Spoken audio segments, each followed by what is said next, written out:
आमाच्या विशेष बुलेटिनमध्ये आपलं स्वागत आहे। पाहूया विशेष बातमी।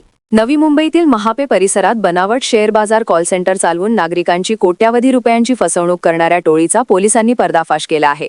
शेअर बाजारात मोठा नफा मिळवून देण्याचे आमिष दाखवत देशभरातील नागरिकांना जाळ्यात ओढले जात होते। सायबर पोलीस आणि आर्थिक गुप्तचर विभागाने संयुक्त कारवाई करत महापे येथील एका आलिशान इमारतीत सुरू असलेल्या या कॉल सेंटरवर छापा टाकला। या कारवाईत 2 आरोपींना अटक करण्यात आली असून इतर काही संशयितांचा शोध पोलीस घेत आहेत। या कॉल सेंटरमधून फोन कॉल आणि संदेशांच्या माध्यमातून नागरिकांना शेअर बाजारात गुंतवणूक करण्यास प्रवृत्त केले जात होते। त्यानंतर बनावट ॲप आणि खात्यांद्वारे त्यांची आर्थिक फसवणूक करण्यात येत होती। प्राथमिक तपासात आतापर्यंत 1 कोटी रुपयांहून अधिक रकमेची फसवणूक झाल्याचे समोर आले आहे।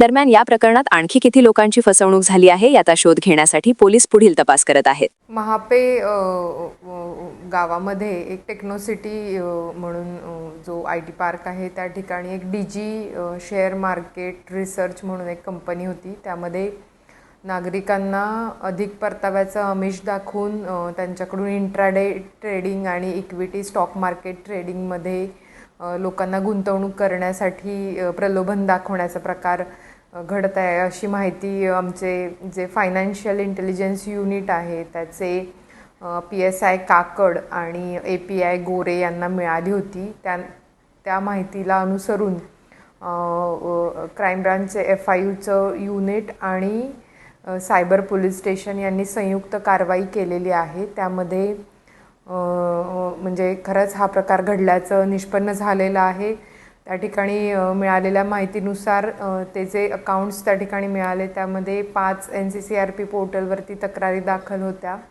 आणि जवळपास 1 कोटी रुपयांची नागरिकांची फसवणूक यातून घडल्याचं निष्पन्न झालेलं आहे। सध्या यामध्ये 2 आरोपींना अटक करण्यात आलेली आहे। तसेच एक पाहिजे आरोपी आहे आणि म्हणजे डेटा ॲनालिसिस केल्यानंतर फसवणुकीची रक्कमसुद्धा अजून वाढण्याची शक्यता यामध्ये दिसून येत आहे। सध्या आम्ही त्या ठिकाणाहून 19 मोबाईल्स काहीतरी 13-14 सिम कार्ड्स म्हणजे त्या मोबाईल्स व्यतिरिक्त additional SIM cards laptop SIM box वगैरे असं साहित्य जप्त केलेलं आहे आणि तपास सध्या सायबर पोलीस स्टेशन करत आहे। आमा चॅनलला लाईक करा, बातमीला शेअर करा, सबस्क्राईब फॉलो करायला विसरू नका।